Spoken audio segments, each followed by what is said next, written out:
Diospyros virginiana. So let's see. You want a grafting demo? Anyone else? All right. Well, we'll go for it. So I do in the summer citrus. I prefer to do tea budding, and this time of year the bark isn't slipping, and so your alternatives are cleft grafting or chip budding, hanging chip bud, or whip and tongue, or so on. Can you graft this time of year with citrus? You can. In fact, I was also going to do a citrus grafting demo, but somebody ran off with my rootstock. So. Oh, that's what you were saying when you said someone left. Yeah, somebody took it out of my truck. So somebody just brought this one back. So this is, like I said, the native persimmon. It's the standard rootstock for Asian persimmon. And as you can see, the buds are swelling, so this is the perfect time to graft this. When it's fully dormant, you get very low takes on grafting. So if it's actively growing, cleft grafts should be successful now, as is other varieties. So I've got some Sajo rootstock here, and I'm going to find So this is a handy tool to have in your grafting box. It's a crescent wrench, a monkey wrench, yeah. And what I'm going to do is I'm looking for a matching bud stick that's this diameter. I may have to graft down here, but let's see if I can find. So I'm going to look for. So that's about the same width there. So that has to be pretty exact. Yeah, because what you want to do is you want to match up the cambium on at least one place, but the more the better. And if they're the same diameter, you've got a much better shot. And I'll show you one more trick I do then at the very end to make sure that the cambium's in contact. The cambium is right beneath the bark, and it's the only actively growing part of the tree is right beneath the bark. And so by matching them up, you're much more likely to get a successful graft. That's the green part, right? Yeah, I mean, if I were to, I want to graft this down, I'll show you. So when I peel it down, I'll show you. So again, double check my diameter here, make sure I'm where I want to cut it. Lop it off there. And then, where's my glove? So this is very important. I always feel like OJ putting this glove on for a demo. This is so that if my knife slips, I don't end up regretting it, right? And you don't actually need much force with this. You just sort of walk it down, a little bit of pressure down into the bark, down right smack in the middle, right? And we'll walk it down about an inch, right about there. And there's my cleft. Persimmon. Hi. And then now I'm gonna this. And this is so wonderful that he brings these. Yes. Oh my gosh. This didn't taste bad. So this is another tool, an essential for any kind of grafting, really. This is called parafilm. Some people prefer buddy tape. I like the parafilm better. This is a little thinner. Buddy tape is a little bit harder to stretch, a little thicker. It's a similar product. But what I'm going to do then with this Scion is stretch this out. And because it's too subject to dehydration in the short term, I'm going to wrap it before I graft it. All right? And this will keep it from drying out before it takes. And then once it joins to the rootstock, it'll get all the nourishment it needs from the rootstock to prevent it from drying out. Okay, so I've wrapped it all up except for the very bottom here. And then another important thing, sterilize my knife, some alcohol. And then I'm going to cut this down. I'm actually going to clip the end off first because it's a little dry at the end typically. And I'm going to aim for equals on each side, about the same, about 1 inch. You take it down to a. So it doesn't matter how deep you peel it? I'm going all the way down to, so I've got so thin, super thin. Super thin at the tip, so it's forming a wedge, right? And it's going in this cleft, right? So it's flush. If it's not straight across, then I'll typically trip it, kind of clip it one more time right across like that. So take that jaggedy edge off. Exactly. Double check my fit here. And again, you can see with that, having used the crescent wrench, right, I can see that I'm lined up on both sides, so the cambium should be in contact on both sides. And I'll usually pick it down to right where I've got kind of a half a moon on each side. See how it's kind of a half moon there? And visually check, make sure the cambium's lined up, and then I'll do one more thing at the very end. And then just regular rubber bands. This is like size 32 or something like that. And I got in trouble one year when I wrapped these too tight, and I basically strangulated the scions. They all pushed buds.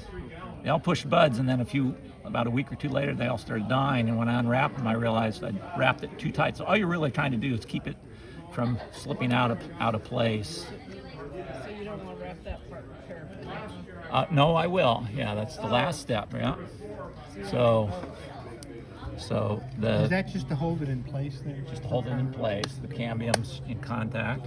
Clip off the extra, and then so some people don't like this parafilm. I read that commercial grafters don't like because they spend too much time trying to get the paper off the parafilm. That's because they're cutting it off with the parafilm. So I just keep it a tag like that, and now it's paperless, right? It's so easy to I've never seen it that thick before. yeah. So this is 2-inch parafilm, and I'll cut it down to the size I want. And again, I pre-stretch it, and I wrap from bottom to top. My thinking is that this is like shingles on a house, that any rain is gonna shed down. Yeah, Not get in there. I managed to. Scott, have you ever tried using rubberized electrical tape instead of a rubber band? I have. I use it with chip budding. I actually use electrical tape. You probably saw it in there. Okay. Yeah, with chip budding to hold the chip in place. So I'm going to go all the way up above the graft to overlap that parafilm I wrapped on the Scion. Seal. And this is to seal moisture in, and more importantly, seal moisture out. So if it rains, it doesn't pollute my graft. And then most important step. So I already made the label a few minutes ago, but I put the Scion on here, Sagio Persimmon. The rootstock's actually marked, but in this case I also put the rootstock on there, and then the year I grafted it. And we'll leave it wrapped up for a couple of weeks and keep it well watered. And it should start pushing because the rootstock was already pushing buds, right, actively pushing buds. It should start pushing those buds on that Scion as well within a few weeks. Leave it wrapped up for at least 2 weeks, look for active growth, and then not only unwrap the, I typically leave the rubber band in place for a couple more weeks to give it that structural kind of integrity, but unwrap the Scion. So I wrap this loose enough that I can easily unwrap the parafilm from the top. If you leave it in place, it'll sunburn on there and you'll never get it off. So I'll take the parafilm off. So you don't cover it with foil or anything like that? I don't know. I'll leave it in the shade. What I'll do is not put it in the full sun. Leave it, set it in the case of it in a container, you can put it wherever you want. So leave it in sort of indirect sun or partial shade until it's actively growing. Once it's actively growing, then you know you've got a good join there, and you move it in the full sun. Easy to do it when it's in a container. If you're grafting top working a tree, not so easy. Right. then maybe some, I don't know, foil. I would be a little leery that, yeah, it would shade, but it could also get really hot in our Texas sun. So, yeah. Can I ask you, citrus, can I get away with doing that type of graft, or do I need to do the T graft? Absolutely. Cleft grafting, you can do year round. I like to have some growth in the rootstock or but you can do it fully dormant, and it'll sit there dormant until you get Do active you consider growth. citrus dormant with their leaves on, or without Yeah. fresh growth is considered dormant versus non-dormant? Yeah. I've cleft grafted year round, T-budding, you have to wait till the bark is slipping, right? So T-bud is late spring through summer and early fall. And it's easy to check. You just go to a twig on a piece of citrus, cut it, and see if the bark peels off just super easy. I started another air layer on my rootstock of citrus, and I cut around 2 areas, and then I peel the bark off, and then I put the dirt around it, and the bark came off real easily. Okay, So I'm assuming. Yeah, Did you know what they say? Yeah, they'll start slipping soon. It depends probably on the rootstocks. Like sour I had orange it in wakes up ahead greenhouse. of flying dragon, and trifoliate orange wake up the latest. Oh, it was trifoliate. Trifoliate, okay.